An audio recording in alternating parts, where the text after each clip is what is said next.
तो इजराइल और फिलिस्तीन के बीच जारी लड़ाई अब दूसरे हफ्ते में पहुंच गई है। दोनों के बीच जारी इस भीषण संघर्ष में अब तक फिलिस्तीन के 200 से ज्यादा लोग मारे जा चुके हैं, जिसमें करीब 60 बच्चे भी शामिल हैं। इसके अलावा 1500 फिलिस्तीनी नागरिक भी घायल हुए हैं, जबकि हमास के रॉकेट हमलों की चपेट में आकर इजराइल में भी 2 बच्चों समेत करीब 1 दर्जन लोग मारे गए हैं। सबसे पहले देखिए 73 साल पुराने विवाद में दोनों देशों के बीच कैसे अदावत छिड़ी है और इसका दोनों देशों पर क्या असर पड़ रहा है। हर तरफ तबाही का मंजर, खंडर में तब्दील होते शहर और फिजाओं में पसरा खौफ का आलम। फिलिस्तीन और इजराइल के बीच बैटल ग्राउंड बने गाजा शहर से उठ रही ये विध्वंसक आवाजें पूरे मिडिल ईस्ट को दहला रही हैं। इजराइल के हमलावर जहाजों ने ऐसी तबाही बरसाई जिसमें गाजा पट्टी के आधे से ज्यादा हिस्से में अफरा तफरी मची हुई है।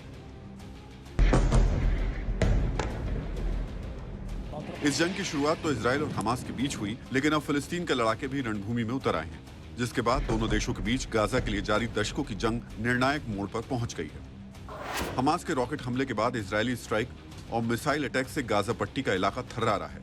आधे से ज्यादा शहर खंडर में तब्दील हो चुका है और जो बचा है और वो भी बारूद की जद में है, क्योंकि इजराइल ने हजारों सैनिकों को बॉर्डर पर तैनात कर दिया है, अपने आधुनिक डिफेंस सिस्टम ऑन कर दिए हैं और ताकतवर फाइटर जेट समेत आत्मघाती हेरोन ड्रोन्स के जरिए स्ट्राइक करनी शुरू कर दी है।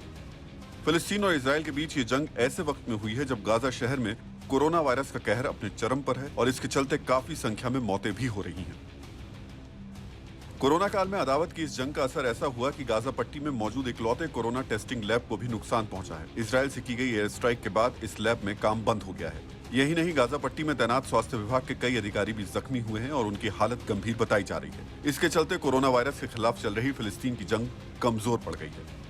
मगर ऐसा लगता है कि इजराइल ने इस बार गाजा को लेकर निर्णायक जंग लड़ने का मन बना लिया है। यही वजह है कि रॉकेट हमले से शुरू हुई लड़ाई अब एक बड़ी जंग बन चुकी है, जो जमीन और आसमान के बाद अब समंदर की ओर बढ़ चुकी है। इजराइल की सेना का दावा है कि उसने हमास की रिमोट से चलने वाली एक पनडुब्बी को नेस्तनाबूद कर दिया है।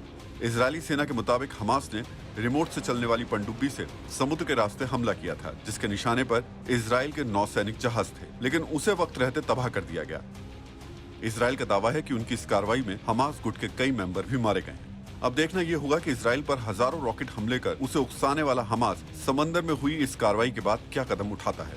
क्या जल से जमीन तक उठे जलजिले के बाद युद्ध विराम के आसार हैं, या दोनों देशों की इस दुश्मनी का असली अंजाम अभी बाकी है। फिक्र आपकी, सोमवार से शुक्रवार रात 9 बजे सिर्फ TV9 भारतवर्ष पर।